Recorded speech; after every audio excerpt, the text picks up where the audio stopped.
ഇപ്പോൾ ബന്ധങ്ങൾ നഷ്ടപ്പെട്ടുകൊണ്ടിരിക്കുകയാണ്. മക്കൾ തമ്മിൽ, അതേപോലെ തന്നെ രക്ഷിതാക്കൾ തമ്മിൽ, മറ്റു ഫാമിലിയിലുള്ള മെമ്പേഴ്സ് തമ്മിലൊക്കെ ബന്ധങ്ങൾ വളരെ ചുരുങ്ങിക്കൊണ്ടിരിക്കുകയാണ്. അത് ശക്തിപ്പെടുത്താനുള്ള 5 മാർഗങ്ങളെ കുറിച്ചാണ് ഇന്ന് ഞാൻ പറഞ്ഞു തരാൻ പോകുന്നത്.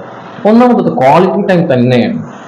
നമ്മൾ ഒന്നിച്ചിരിക്കുക, എന്നിട്ട് പരസ്പരം സംസാരിക്കുകയും മറ്റുള്ളവരുടെ സംസാരം തുറന്ന മനസ്സോടെ കേൾക്കാനും തയ്യാറാവുക. ചോദ്യവും മറുപടിയോ അല്ലെങ്കിൽ അത്തരം ഡിബേറ്റുകളോ അല്ല, മറിച്ച് വളരെ സുന്ദരമായ സംസാരങ്ങൾ. കുട്ടികളുടെ സംസാരം അടികൂടാതെ സ്വീകരിക്കുന്നു, അതേപോലെ തന്നെ രക്ഷിതാക്കളുടെ സംസാരം മക്കൾ സ്വീകരിക്കുന്നു. പറയുന്ന ആളുകളുടെ സംസാരം തീരുന്നത് വരെ അടുത്ത ആൾ പറയാൻ വേണ്ടി കാത്തിരിക്കുന്നു. അങ്ങനെ ഒരു സുന്ദരമായ സമയത്തെ ഓരോ ഫാമിലിയിലും സെലക്ട് ചെയ്യുക എന്നുള്ളതാണ്. അത് ഏതെങ്കിലും ഒരു ഭക്ഷണം കഴിക്കുന്ന സമയമാവാം, അല്ലെങ്കിൽ അതിനു വേണ്ടി ഒരു വീക്കിലിയൊക്കെ പുറത്തു പോക്കാവാം.